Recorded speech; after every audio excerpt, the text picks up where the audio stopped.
Kwenye dunia ya sasa hivi ya utandawazi ambayo zamani tulikuwa tuna diary, eh? Don't cry. Zamani tulikuwa tuna diary.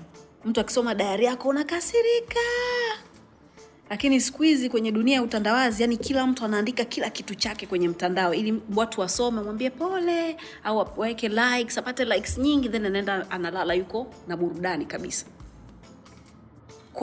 Kwa maisha yako ambayo umepitia Rita, yeah? Na kwa mitandao ya sasa hivi jinsi ilivyo. Imagine jinsi ambavyo naibu waziri kipindi kile alivyosema tu issue za Bongo sasa shika, jinsi ambavyo ilikudisturb.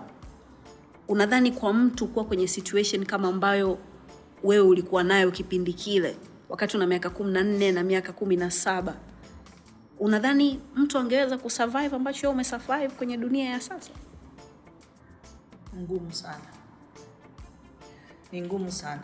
Ni ngumu sana kwa sababu watu sio, people can be really really bad. They can make you feel really really really bad. And then kuna jinsi watu wanaenjoy watu wengine, mtu mwingine akiwa amesikitika. Mtu anaamua tu kumtukana mtu hata hajui watu wanamtukania nini. Kaona tu wewe unanitukana naye anajazia. Kwa hiyo social media is very very dangerous. Nashukuru Mungu haikuwa gepo hiyo. Na sasa hivi kwanza mimi ulikuwa huwezi kuniuliza hivi vitu kuzungumzia. Now sasa hivi I have nothing to lose, you know, nimekuwa, I'm not ashamed about it, and I've done things vya maana. I'm proud of what I became, I'm proud of my kids, what I became, so now I can talk about it. Miaka niko kama 23 au 25, sikuwa siwezi kuzungumzia vitu kama hivyo. Yaani sitaki hata mtu aniulize. How important is it kwa mtu kuzungumzia? For now I can talk about it because ni mtu anaweza kujifunza. Unaniona hivi anaona wow, she went through that. Labda naye ana mtoto wake, labda naye ana mtoto wake. Yani I'm becoming something. Kumbe unaweza kutoka kuwa teenage mother ukaja kuwa Rita. You know, ni sasa hivi it's something that can jenga mtu. Then nilikuwa naona kama ni taboo. You know what I mean? I'm like you know, like not proud of it. Kwanza nilikuwa naweza kuniuliza nikwambia sina mimi watoto. Unaona, if I was not proud of it, now I'm proud of it because of, you know, when you're so young unataka kufit in kwenye ile age mates wako. Unaona kama wanakutenga. Yani it happened to me. So it happened to me kwamba after being a mother, I did not become close to younger people who are my age mates. Wananiongelea. So you become this, oh, she has kids. So in my life, I've never, when I was younger, I never even dated anybody my age. Because nilikuwa mimi mtu mkubwa, mimi na watoto wawili. Kwa hiyo I've never been a child in my life. I've never had those dates could dated from dating 10, 15, 20 years older than me, because how ndo walikuwa naweza kunielewa alafu nasikia vizuri comfortable. Age mates wangu, they were like mocking me, and I never did fit in their circles. Literally, I was never a child. By 22, I had 2 kids. By 20, I had 2 kids. I had to fight for those kids to be who I want them to become. So kuna kitu when you are a mother at a very young age kina kuondoa utoto, which I think that's why it's so wrong to get young people to become mothers. It's really wrong because child has to stay a child. Nani mshindi wako bora kabisa wa Bongo Stars toka ilivyoanza? Good switch. Jumanne Haji Ramadhani. It was Misoji a winner? Yes. Misoji Nkwabi, Sarafina, Kasia, Walter Chilambo. Anajua? Aimba gospel vizuri. No, anajua kwamba yeye ni mshindi wako bora kabisa katika miaka huu wa 12 wa Bongo sasa. Anajua. Why? He's very talented. He's very humble. He's successful in a very quiet way. Ani katika watu ambao niliona wana evolve katika mashindano wakati huo, I saw him grow to become a winner, to become what he is today, and akaja akachagua kuimba gospel. Unaona, mimi Alafu unavyoniona hivi I'm also godly, mimi napenda kusali. So kila Jumapili lazima nisikilize nyimbo zake zinanisuza. Yani ananigusa, yani how he sings his gospel, he's my favorite, I even think, because of what he sings. I'm a fan, me fan wake basically.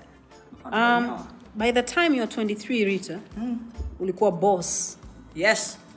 Sawa? Wewe ni moja kati ya watu wa kwanza kabisa kutengeneza music videos. Naomba uniambie jinsi ambavyo unaona muziki wa nyumbani umepiga hatua kwenye macho yako. Kuna improvement kubwa sana kwa sababu ya technology kubadilika. Kwa hiyo the quality is better, is good, na watu wameamka wanaelewa kutokana na social media, wanajua what to wear, what to do, you know, writing, you know hata sasa hivi hatushuti tena nje hapa kutoka kwenye video part, because mambo yote yamekuwa digital sasa hivi. Kwenye nyimbo, kwenye uimbaji pia, and music wise, kuna watu kufuata trend. Kwa hiyo muziki zamani ilikuwa inakaa mtu nyimbo ina last muda, lakini mtu anaweza katoa nyimbo leo ina last 1 week imesha fade, inakuja mapiano, everybody wants to go with the trend. So creativity, kubunifu nini haupo, ni copy paste because of digital. We are going back to some personal stuff now, eh? Please don't cry on me. Oh, it's okay. Mzee Mengi. Anyway, let me drink this. Don't drink that, I'm giving you a shot. My friend, eh? Take a shot. You are mentioning names. Take a shot. Of what now? Any pick color. That one is good. Right. It's good. Cheers, my friend. Asante. Usicheze mbali na sisi kwa sababu yanakuja hapa sasa hivi ni ya moto. Mzee Mengi. Yes. Mwenyezi Mungu amrehemu kwa aliko. Dunia nzima ilikuwa inajua kwamba mna mahusiano, lakini ilikuwa sio kitu ambacho kinazungumzwa. Sawa, eh? Kwa sababu ya heshima yake na heshima yako mbele za watu. Leo ningependa utuambie ulikutana naye vipi na alibadilisha vipi maisha yako wewe binafsi kama binadamu, kama msichana ambaye ametoka kuvunjika. Maki hapa umemention kwamba kwenye maisha yako you had to date watu wakubwa ili uweze kujisikia vizuri na uwe umefit in. Alikubadilishaje maisha yako? Ulikutana naye vipi? What kind of person was he? By the way, kwaga mzuri sana hadi leo, but it's okay. I met him in the gym. I didn't even know who he was. Kuna kipindi mpaka Sky hapa, nilienda kusoma Harare, Zimbabwe, ndio nikawa nimerudi. Kule ambako ulikutana na nani? Anaitwa nani yule Pepe Kale? Hiyo ni story ya baadaye. We. Oh yeah, I didn't know who he was. Everybody knew who he was and I didn't know who he was. Unaona watu wanambabaikia, mimi napita zangu tu kulikuwa na maisha yangu. I was good, I had a good life, you know what. So no wewe utishikama mimi hapa. Kwa nilikuwa sijakuepa hapa muda mrefu, I just came back. I think he liked the fact that who is she doesn't know me.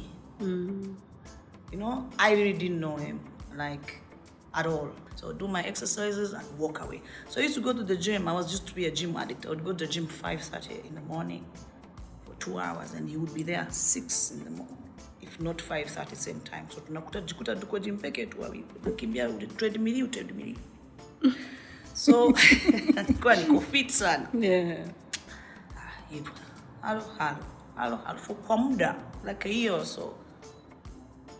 Then later on I began to realize everybody is the same, whatever. Then he started talking to me like, what do you do?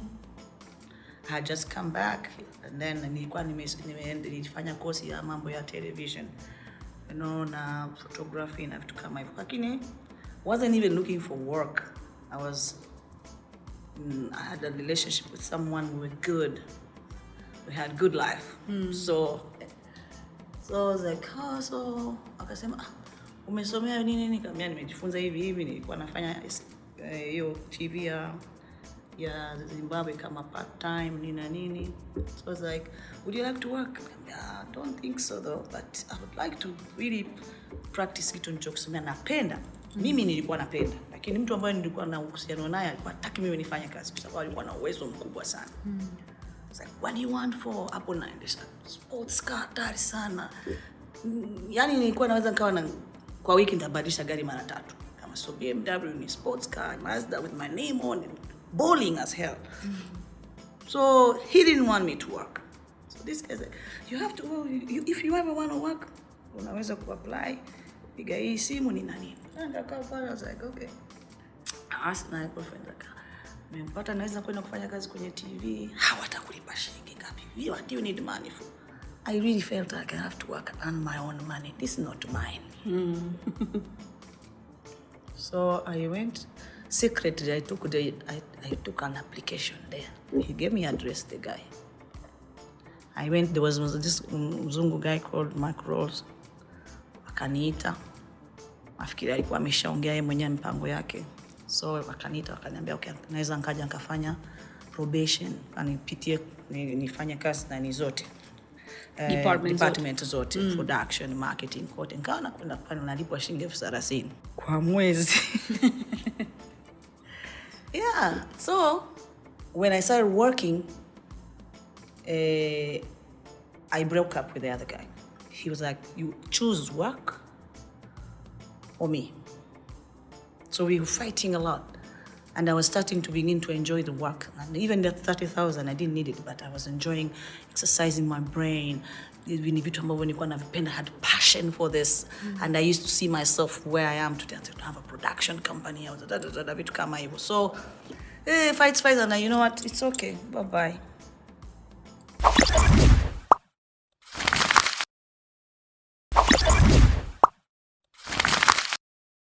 Mzee Mengi, alikubadilishaje maisha yako? Ulikutana naye vipi? What kind of person was he?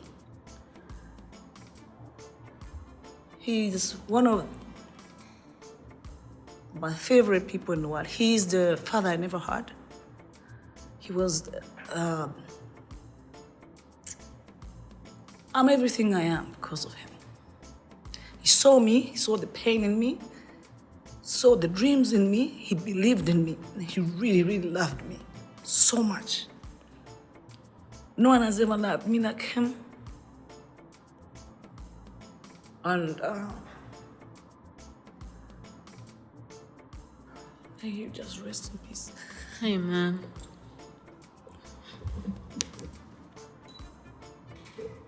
I really just loved him so much. This one I will never. So it's like, that was the kind of person. He was a very loving person, very caring person, and a very good friend of mine. We're very good friends. He raised my kids. My kids went to the best schools in this world. My daughter has a master's degree, engineering master's. The other one has a degree in finances. He took care of me and my kids. I will never forget him. All my life, he fathers them as his own from a very, very young age. Gave them the best life, the best fundamental life, foundation in their lives. We are forever grateful to our graves for him. I have seen the best things in this world. Hakuna kitu kizuri sana cha dunia ambacho sijai kuona na macho yangu. Au sijai kuvaa, au sijawahi kuendesha. I have seen it all in this world. It's like wiped out all my pain that I started with from the age of 14. It's like it was a godsend. It was like, you see that song, like Celine Dion's song? Yeah. You see, people might think he gave me so much money. He just taught me how to fish. He never gave me fish. Everything he did for me was teaching me how to fish. Like, you know, even when I started my business, he was my mentor. You see, it was not like, there's money there in the cupboard, go down. No, he taught me how to fish. Even when I was with him, I was struggling with my business. He didn't want to be me to be this person like tegemezi because no. So he taught me to be who I am today. You know, may he really rest in peace. Amen. This is a sign. I have this ring that I've never removed because I have never met a human being like him. As a human being, as a person, leave alone a relationship that we had. I don't know if they are made again. So while you are dating him, at the same time ulikuwa unafanya kazi kwenye kampuni yake ambayo alikwambia uende ukaombe kazi. Watu walikuwa wanakuchukuliaje? Sikuwa na date naye. Wakati unafanya kazi kwanza. I was fired and I didn't know why.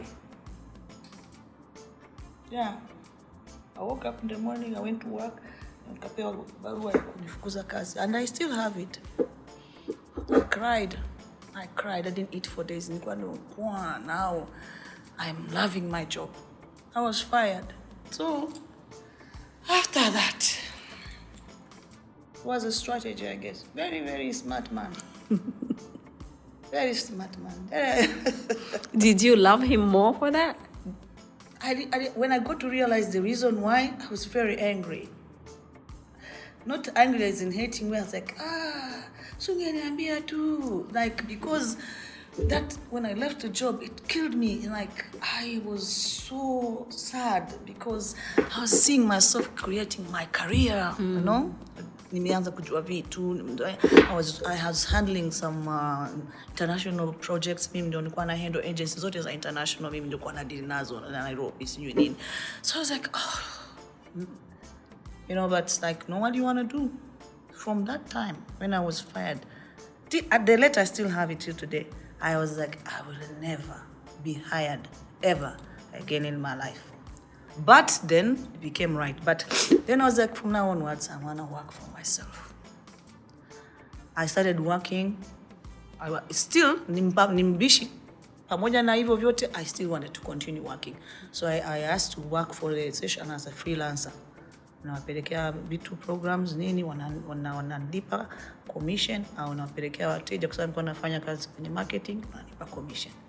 So from there is when I started my business. Because him also was like, do you really need work? I was like, I need it.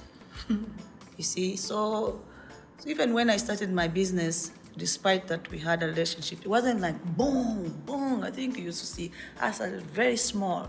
I started with a borrowed camera nimechukua ya deni na kwa misari moja used, fanya kazi moja, tena kaja wa pili, ka ofisi kakawa kadogo, tukahamia kwenye nyumba ya kawaida huko Kawe. Kwa hiyo mimi haikuwaga ile bam, I have a floor, boom, na makamera 30. Hayo makamera niliyokuja nayo yalikuwa yananunuliwa na hela za benchmark. Tukaanza kwa tunatengeneza hela ya ukweli. Tunatengeneza commercial yote ya Tanzania, tunatengeneza documentary yote ya Tanzania. That was money from benchmark, not money from Reg. Reg was, every now and then he would advise me, we used to separate relationship, business. I was with him for 15 years. That's the man I've dated for the longest in my life. What happened between you two? What happened was not me and him, it was people and us. I believed we still loved each other so much, but it wasn't tumegombana. It was some people got between our relationship. It became bad. I was like, let me just give it a break. So, but I think we were soulmates. That's how I think. And our relationship was real. If I didn't like something, I would say. If he didn't like something, he would say. I think because I still did love him, I think he did too. I have a whole suitcase of him, of letters. He used to be that kind of a lover who writes letters. Who writes letters these days? So he would write you letters. 3-4 letters in the morning, every other day. Like, instead of arguing with you, he would just write you letters. And I've never thrown away those letters. I would, even when he was with somebody else, it used to make me happy that he's happy. You know, it never made me like bitter or, I was like, if you're happy, I am happy. That's how much it meant for me. Like, his happiness meant a lot to me. and my family. Like there was a day tulikutana kwenye msiba. Sorry kama nitakuwa navuka mipaka. Lakini ulilia sana kwa sababu ulimwona alikuwa hayuko sawa sawa. He was not well. Actually, when I saw him, I told my friend, like, I don't think he's gonna last a month, maybe 2 weeks. Because when you've lived with someone, because I lived with him, cohabiting, like, for more than 10 days, we are you feel that person, yani mnaanza kuwa, yani anaweza hata kujua unafikiria nini. So I lived with him, I know how he looks like in the morning. So when I looked at him, I looked into his eyes, I just felt, I saw death. Like, oh, this is not going to survive. This is not him. Because sijamuona kwenye uso muda mrefu. You know what I mean? So I literally touched him. Nilisimama mbele yake pale mbele ya watu nikamwambia, "Rich, hi. Are you okay?" Akawa kama vile, "Oh, who are you?" Like, hapo that day, literally, I went to Gymkhana. I cried for a whole day. I felt death. This is someone I know so well for many years. I could see it wasn't him, couldn't walk, couldn't recognize me, and it was so painful. I started mourning him that day. 1 month later, he actually passed. It was so painful. And I was like, what happened? So, yeah, I saw that death in his eyes that day at Ruge's funeral. However much I tried to take him out of my mind, it has never been possible. Watoto wako? Yeah. Wasichana wawili, wamepishana miaka miwili. Nilikuwa nasikia hapo unavyosema wasifu wao, masters, degree, manini. Kama mama, unajivunia wao kiasi gani? Salama, nikwambie, katika vitu najivunia kwenye maisha yangu, alafu naona ni achievement kubwa sana. Yani hata nkafa leo niseme, God, thank you is my children, my daughters. That's what I live for. Today, I'm working to keep myself busy because I enjoy working. Mimi naweza nikakaa nkaishi tu. Unaona, so ni success kubwa sana kwangu. Ni kama vile ninamshukuru Mungu sana. Yani Mungu alinijua kunifuta machozi in so many ways. They've just fulfilled my heart. Licha niwasifie leo. Diana and Evelyn. So there are my heartbeats. Yo, I don't know, sitaki kuzungumzia ulimwengu, but wewe ni mtu mzuri sana, rafiki yangu. Asante kwa kuja. Tumemaliza. Asante kwa kuongea na sisi. Asante kwa kuongea vitu ambavyo pengine ulikuwa hujaongea na watu wengine. Wakati nakutongoza uje hapa, ulikuwa kila ukiongea na mimi na viandika. Sijui kama unakumbuka. Lakini nilikuwa najua kitu gani nataka kuzungumza na wewe leo, na nashukuru kwamba imewezekana kufanya hivyo. Asante sana, wewe ni inspiration kwangu mimi pamoja na generation kubwa, kwa watoto wako pamoja na watu ambao tunapenda kufanya hizi kazi ambazo tunafanya. Asante kwa kusaidia kwanza kutengeneza video nzuri za mwanzo. Nisamehe sana kwa kutukana siku ya kwanza hadi ukaomba tape nyingine, lakini hivyo ndo ambavyo tunaweza kupanda ngazi. No, hiyo nilipenda, ndio maana tunafanya kazi paka leo mimi na wewe. Asante. I like people like that. Okay. Yeah. Shukran sana. So kwako wewe, yetu matumaini umejifunza mawili matatu kutoka kwa mwanamke imara kabisa. Kwa niaba ya Madam Rita, mimi naitwa Salama. Take care.